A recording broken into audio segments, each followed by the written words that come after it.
पूरी धाम में जगन्नाथ जी का भव्य मंदिर है। हर दिन प्रभु को 56 भोग 56 प्रकार के व्यंजन अर्पित किए जाते हैं।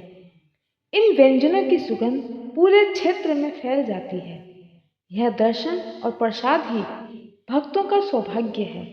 लेकिन इन्हीं भक्तों में से एक वृद्ध महिला भक्त जो प्रभु जगन्नाथ को अपना पुत्र जैसा मानती थी।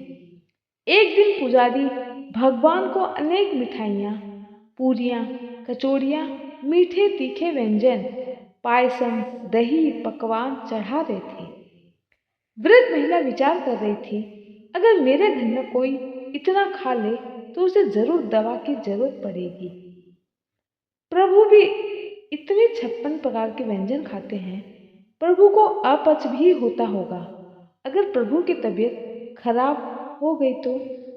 और ऐसा सोचते सोचते वृद्ध महिला को विचार आया, क्यों नहीं मैं प्रभु के लिए नीम के पत्तों की लेई ही बना दूं।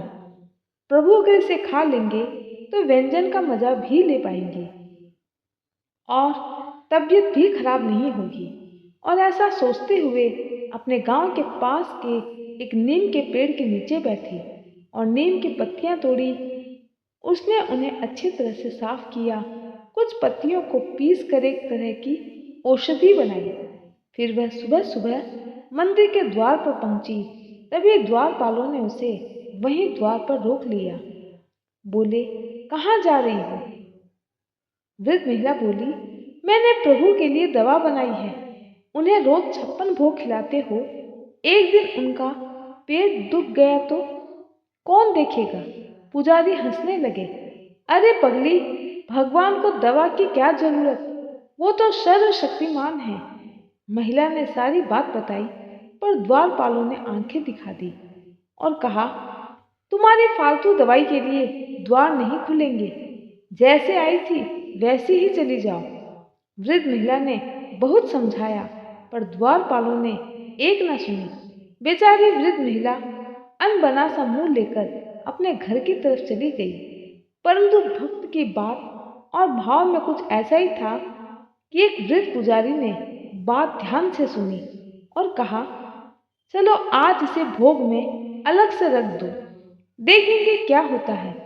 जब भोग का समय आया, सभी व्यंजन प्रभु के सामने अर्पित किए गए और सबसे कोने में रखा गया नीम की औषधि। पर जैसे ही आरती पूरी हुई और पट खुले, वो नीम का भोग गायब था। पुजारी चकित रह गए। अगले दिन भी ऐसा ही हुआ।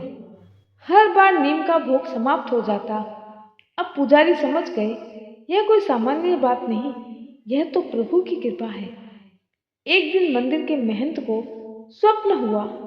प्रभु ने कहा, जब कोई माँ अपने बच्चे को दवा देती है तो वो स्वाद नहीं देखती, केवल स्वास्थ्य देखती है। मेरी वो भक्त भी मुझे अपने पुत्र जैसा मानती है।